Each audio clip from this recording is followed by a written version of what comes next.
To my information, it's now 9 years ago that you've been to Germany on your last tour. It's 1973. No. No. I was here in '73, and then I did a show in Munich, I think, in '78. But that was only a one-night stand. Yeah, well, And this time that's all that was, too, I think. I just came over briefly in '73, then in '78. Do you like touring? Wow. Do you like it? Very much. But why did you never really were touring through Germany? I mean, this year you're just here in Frankfurt, and tomorrow you're going to Würzburg, and that's all. Well, I never had that much popularity here. Even not in the time of American Pie. It was starting, but I never really took advantage of it. I had so many other things to do that between most of the other countries where I was a big star, and then keeping the work going on in the United States, which is a very hard job, I mean, because it's a huge country, that I would only have time for sporadic visits to other places. The times of American Pie, do you still think that the things you were singing about in that song are there? Yeah. And the music is dead? No, music's not dead, but the song is still a useful song. And you still sing it? Oh, yeah. Is that because people want to hear it? It's constantly being used. I mean, it's always being used for one thing or another. I mean, you can thank that song for people becoming aware of the fact that there's such a thing as the history of rock and roll. You can thank that song for being used in countless numbers of television programs for shedding light on the founders of rock and roll. You can thank that song for bringing Buddy Holly's legend back to life. There's a lot of real good reasons why it's an important song for me to sing. Do you consider yourself as a rock singer or rock and roll singer? No. I'm my own man. I don't think I'm anything. I'm not a folk artist. I'm probably a folk singer in the broadest sense of the term, and that is that I try to sing good songs. For a time you've been quite connected with Pete Seeger. Well, for a couple of years in the early '70s, actually the late '60s, but it's in my biography and everybody remembers it, but basically the connection with him was only for about 2 years in the early '70s. But he was a big idol of mine and and somebody who for a while I was very influenced by. To me it's always, the songs you're singing, they always for me are coming from the roots of Woody Guthrie and the Weavers and... There's a lot of that. Yeah. There's also a pop side to what I do, which has absolutely nothing to do with those people. But even Pete Seeger was pop singing in a way. No, not really. Yeah. No. He might have made a folk song into a pop ballad, but he never really sang pop music. No. But even that's he doesn't have the voice for it, and he doesn't have the musical sophistication for it, and in fact he looks down on that. The fact that Goodnight Irene became a hit doesn't mean it's a pop song. Yeah, but when you sing what was that? That'll Be the Day? Every Day. Every Day, right. To me, it's in a way, it was transformed from a rock song into a folk song. It wasn't that rock song anymore. Well, it never was a rock song. You see, that's the thing. People view Buddy Holly as rock and roll, but basically Buddy Holly was a pop singer. He was a rock and roll singer. He was a hillbilly singer. He was a country and western singer. But because rock music is like 60% of all the record sales in the world, then anyone who is adopted by the rock and roll press as being rock and roll immediately is anything they do that is at all pop or that uses strings or that has any kind of pop overtones to it, that's always downplayed. But if you were to ask Buddy Holly what music he liked the most, he'd probably say he liked Nat King Cole and Bob Wills. In other words, he likes people from all different areas, and Bessie Smith, blues people too. It's I think it's important to judge an artist on the content of his work and not on what other people think he represents. But to you, it's quite difficult to to say what you are. I mean, you do folk songs, you do protest songs in a way, you do pop songs like Every Day, Yeah. you do... And crying, and Since I Don't Have You, that kind of stuff. You do ballads from Ireland like Right. Mary, the Streets of London, Mhm. The Streets of London. And so how can we judge you? I mean, Well, I don't have a consistent musical point of view, but I do think that if you take all the songs that I've recorded, or if you listen to me in a concert, that it all makes sense, that it all fits me. It's sort of like clothing, you know. Each bit of clothing that I wear suits me in a certain way that's obvious. That doesn't mean that I always wear a tuxedo, or that I always wear a jumpsuit, or that I always wear short pants. But I might wear, at one time I might sing a song that would go well with someone in a tuxedo, and other times I might sing a song that Rod Stewart could do. But I'm basically a songwriter, and so I think that I always look to write all kinds of different songs. I don't like to be bored, and writing the same song over and over is very boring. do you consider yourself as a political songwriter?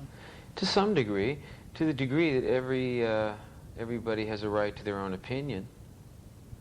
Now, I'm just thinking of your last record and of the song Jerusalem. Mm-hmm. What astonished me was, in Europe we have a saying that all ways are leading to Rome. Hmm. I don't know if you got the same saying in America. Yeah, we do. All But, roads lead to Rome. But in that song you sing all ways are leading to Jerusalem. That's right, but if you're a believer, all roads lead to Jerusalem. That's the idea of it. But actually, I am proud, and I wish to brag about the inconsistencies in my philosophy. I think consistency is the obsession of small minds. See, I think that's why people don't understand, say, a guy like Bob Dylan. Suddenly he does one thing, and he does another thing, and he leaves that and goes somewhere else, because it all makes sense to him. He's not worried about whether it makes sense to you. He's not living his life so that you think it makes sense. That's a prostitute does that. A prostitute does what he or she thinks the audience wants them to do. An artist does what he must do, and the audience has to figure out why. And sometimes the audience says, well, we're sorry, we can't figure out why, and we just have to stop buying your records, and we have to stop coming to see you. And in the case of a group like the Beatles, well, all the things they did, even though they were very different, it all made sense to us, so we never really lost that communication with them. In your biography, there are several names, like Pete Seeger, like Buddy Holly, and the Weavers, that one of the biggest... Well, my biggest influence was a guy named Lee Hayes. Pete Seeger is a nice guy, and I worked with him for a while, but he didn't even come within 100 miles of the influence that Lee Hayes had on me and my life. Pete is a very distant man. He has his own goals. He has his own reasons for doing things that are often his own business. He's not a communicator like my friend Lee was. I knew Lee for 18 years and had a very close relationship with him. He sang bass in the Weavers. And it was through him that I got to know other people who had sung in the group. But none of them, including Seeger, ever meant an iota to me as much as Lee did. I learned songs from him. I learned a lot about life. And he was a very inconsistent man. He, like, for example, very often the Weavers say that they were broken up by the Blacklist, but this is not entirely true. Pete wanted to sing on picket lines, and the Weavers wanted to sing in Las Vegas.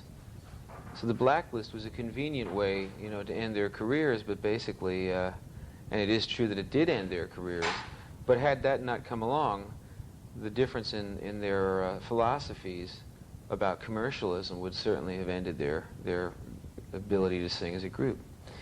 So I've spent a lot of time learning about the real things and the way things happen for real, and not what is written about in biographies or in stories or things that seem to sound right, or that stories that serve a purpose. or myths made of people and their music to serve a certain purpose. I'm very cynical about things like that. I'm much more interested in approaching each song that I write with a totally new mind, as if I'd never written a song before in my life. And whatever comes out is the real me and the real thing that I want to do.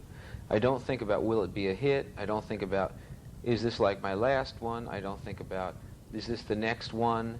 I don't think about writing the same song over and over again, like the same song about an ecology song, let's say, over and over. So that's my approach, and it's a purist's approach, really.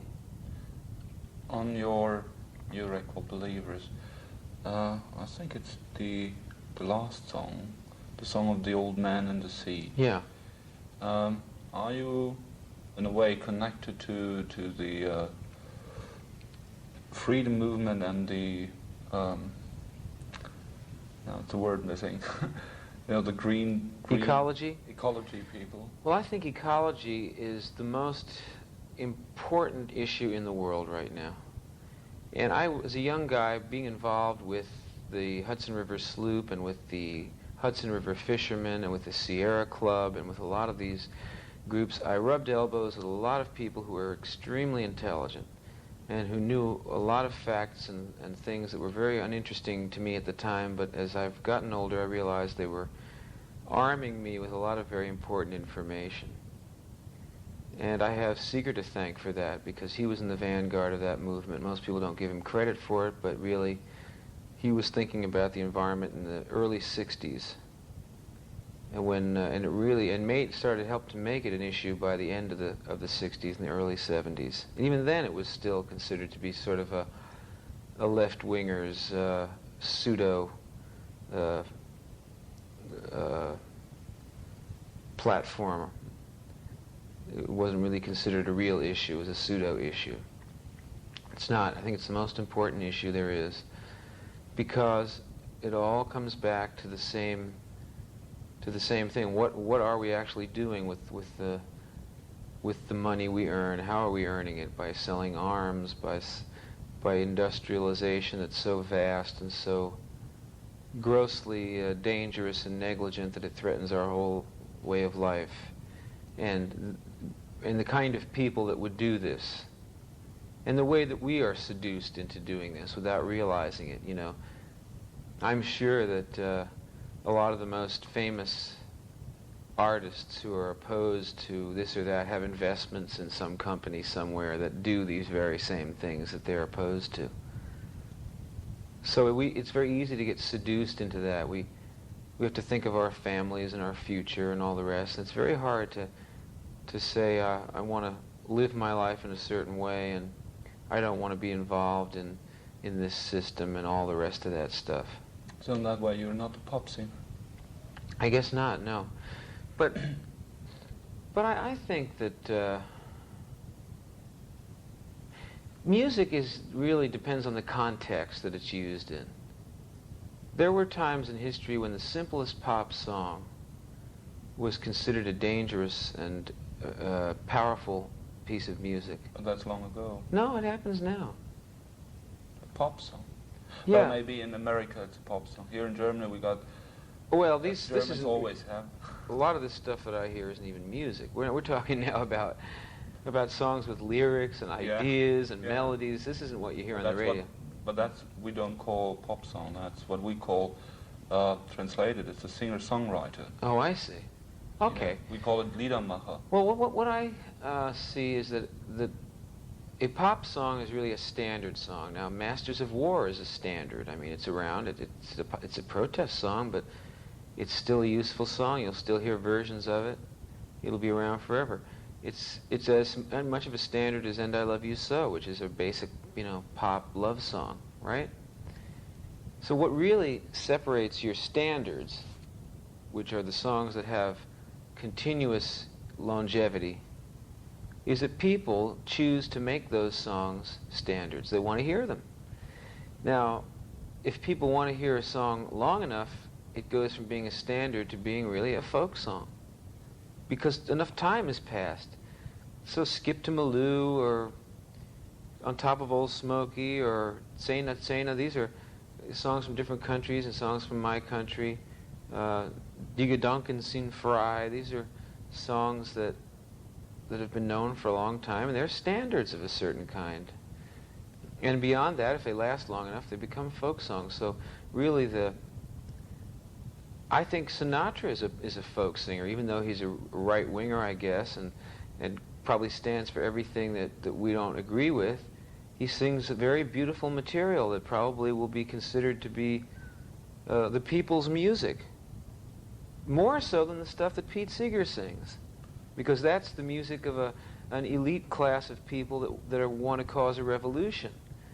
They're not in the mainstream. So when you talk about folk music, you have to think about what kind of song is going to be handed down from generation to generation for many, many, many years. And I'm not so sure that songs about rivers and stuff and pollution are going to be songs that we hand down to one another, unfortunately. It's too bad that they're not, but they are not in the mainstream. So I think that as a songwriter, I've tried to write songs that were lyrically potent, but that also could be in the mainstream.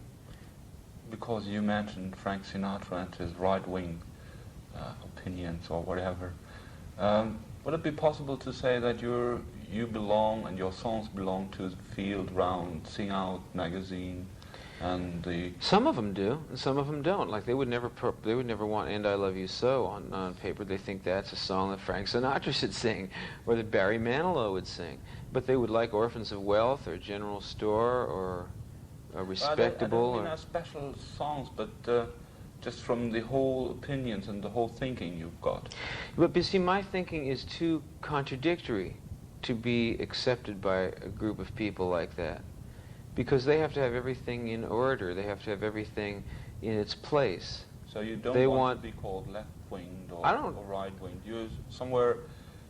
I can vary. I would definitely, I'm in favor, for example, of certain things that the left-wing people are in favor of, and I'm in favor of other things that I think right-wing people are in favor of. I could list them, but I don't see any sense in doing that. But I think for myself. And I think one of the problems is that we have a herd instinct. And there are those on the left who think they're right, and there are those on the right who think they're right. And God forbid if they should ever mix up their ideas, That's the thing I don't like about the people who are so-called political singer-songwriters, and I never did. I never did, because if you don't agree with them, then you're on the opposite side of things, and I think that is ignorant. I think that it's much better to think for yourself. Let's change the subject for a short moment, because all the people you talk to, they think, if they hear Don McLean, they think of American Pie. Yeah. To me, it may be astonishing, but to me, the songs I like best isn't American Pie. It's Vincent, It's a Homeless Brother, and It's the Streets of London. That's because you're a fan. You buy the albums. You know what's on those records. You have to separate the mass public. Well, they would, when you think of the Weavers, you think of Irene Goodnight. That's all. It's the average guy. Yeah. When you think of any number of other people who are very famous and who have long-term careers, you think of Woody Guthrie. You think, This Land Is Your Land. Okay? And a lot of people only think of Blowin' in the Wind when they think of Bob Dylan. He's a guy who's made hundreds of songs that are phenomenal. They think of that silly little song, Blowin' in the Wind. Well, that's just because that's the thing that made him famous. When you think of Buddy Holly, you think of Every Day or That'll Be the Day. You don't think of all the other stuff. You have to be a fan of his to go and hunt the records out and listen to them and get into the whole musical style. That's vastly different from just being known from the few hits that you've had. What really astonished me when I started buying your records was, from the first record on, you always changed your style to the next record. And beside of changing your style, every record gave me a quiver down the back, you know. I don't know why. Thank you. I appreciate that. It was like. Let me, yeah. Just a sec. Interviewed, even though I don't mind you. It's very good. I enjoy this, but my ear is killing me. Do you want to? No, it's all right. Do oh, you yeah. want to stop it? Been bad. No, it's all right. Let's do it while we're here. I want to do it. No, coming back, well, all these songs gave me a quiver, even if it was a pop. Well, even to me, the pop songs you were singing, they weren't pop songs anymore to me.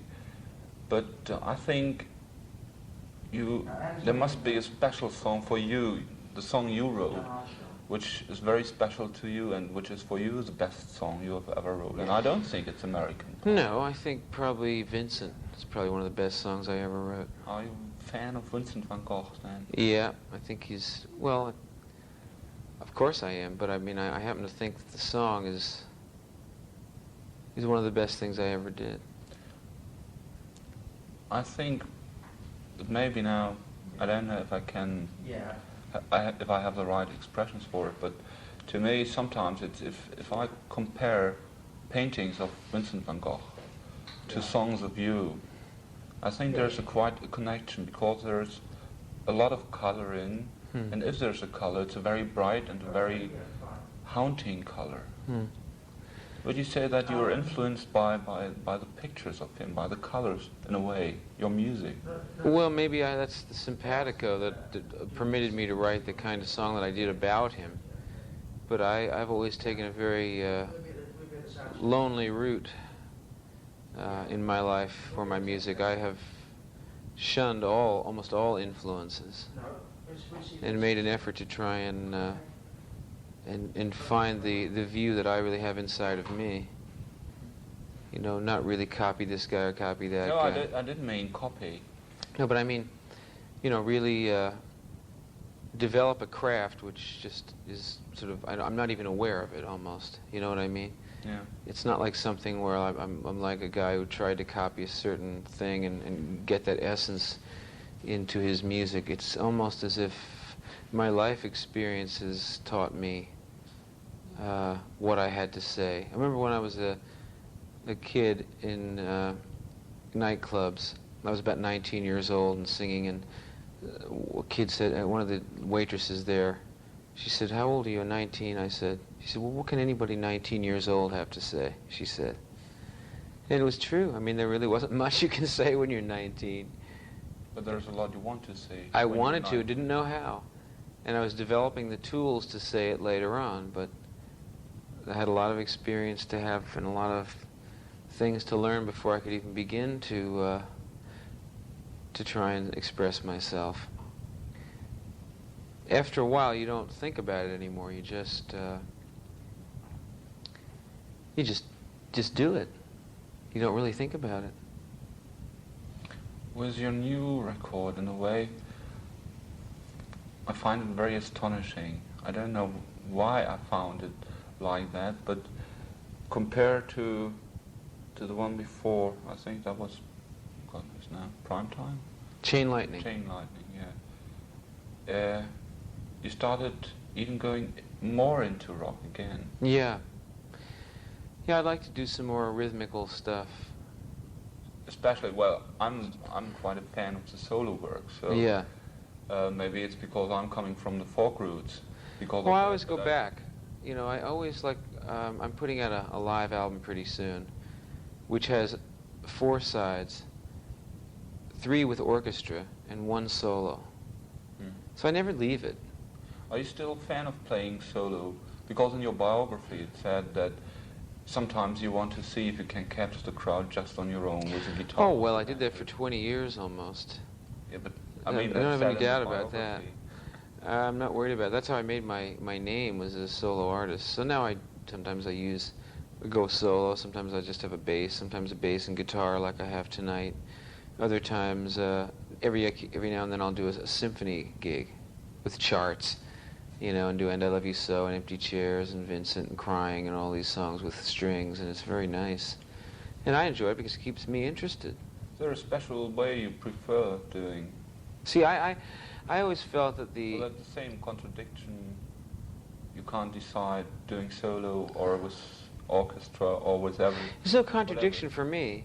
It's a contradiction for people who think that I ought to do one thing or the other. It's never been a problem for me because my records have always had strings and rock and roll on them and been solo too. From Tapestry right through Believers, it's always been the same. In a way, yeah. Always the same. There's always some solo element, either unaccompanied voice or voice and piano or voice and guitar. There's always strings on some cuts. There's always a fuller treatment on others. There's always a little quartet of rock and roll going on with piano. It's always been the same. I've never changed my style at all. I started out with that on records, and on stage I performed solo. And then later on, after a certain point, I began to do the things I did on records on stage once in a while, but really there was no difference. And see, the problem is that the so-called purists in the sing-out crowd and the Guthries and the Seegers and these people look down their noses at anyone who used strings or horns or orchestras, because that's not the people's music. But see, that's just elitist garbage, in my opinion, because the people's music is whatever the people want to hear, and basically, if a guy is just playing to a bunch of intellectuals with his guitar, that's not the people's music. So in a way, you're always trying doing people's music. Yeah, I like to communicate with the public. If you go to see my concert, I won't have a lot of people who are all anti-nuke people. I might have old people, young people, political people, apolitical people, black, white, all kinds. I play to the public, not to just a bunch of folks who see me as their guru. I can't imagine you as a guru. I can't either. Oh, with that guru, I'm really broke off now. Yes, singing in a concert, does it give you more fun than singing just at home for your own entertainment? I don't sing at home for my own entertainment. So at home you just work? I write songs, I do other things, you know, I spend my time doing other stuff. I like to make records, and I like to perform for people very much. I get a lot of enjoyment out of contact with the audience. The most. I think it's almost the most important thing in my whole life. If you compare the audience here in Germany to the one, let's say, in America, do you think there's a big difference between them? I don't think so. Not at this stage in the game for me, because I have the people out there who come to see me for some reason. They heard some song, or they have some reason why they want to be there. In the old days, there was just really Vincent and American Pie. That's why they came. They didn't really know what to expect. Now I think there's a lot more songs that I'm known for, and there's a lot more times that they've seen me here and there on TV, or maybe heard a record or heard something over the radio. I said, oh, that's him too. Oh, yeah, okay. Well, then, you know, later on when I come to town, I think I'll go see him now. It's a different thing. It's kind of it's not based on just an instant success type of a thing. When you have instant success, you have to deal with an instantly new audience that really doesn't even know you. It doesn't bother you? No, it's great. Now it's great because I've had 10 years of being around. In America, do you usually do concerts like this tonight, Mm-hmm. which is called the Old Opera, I think, Mm-hmm. or do you usually sing in colleges and universities? No, the colleges these days usually want the big acts, the Police and people like that, punk acts or new wave. The smaller colleges, where acts like I used to play for the less than 10,000 seats, are not booking shows because they don't have the money. So basically I do promotions, with the promoter doing the show in a concert hall like this, or I'll play some big nightclub, 1,000-seater, 2,000-seat nightclub somewhere. But I don't play Las Vegas and places like that. And I found that playing there. it just doesn't interest me. I'm not interested. I don't care one way or the other, but it just isn't for me, basically. I don't feel like playing for a lot of people who lost their money that afternoon. But maybe you should play just because they lost their money. It's possible. We'll see. I'm not prejudiced about playing anywhere. So you don't mind. You would play any place, any situation. Yeah, if I felt like it. I'm at this point in my life. I mean, I do the things I want to do. I don't really have to work. I love to perform. I mean, I'm doing a huge world tour right now, and I really don't have to. I certainly don't need to risk my life in airplanes and standing in front of strangers, but I happen to like it. Do you think you changed from the beginning to now? I hope so. I'd be pretty dull if I hadn't changed a little bit.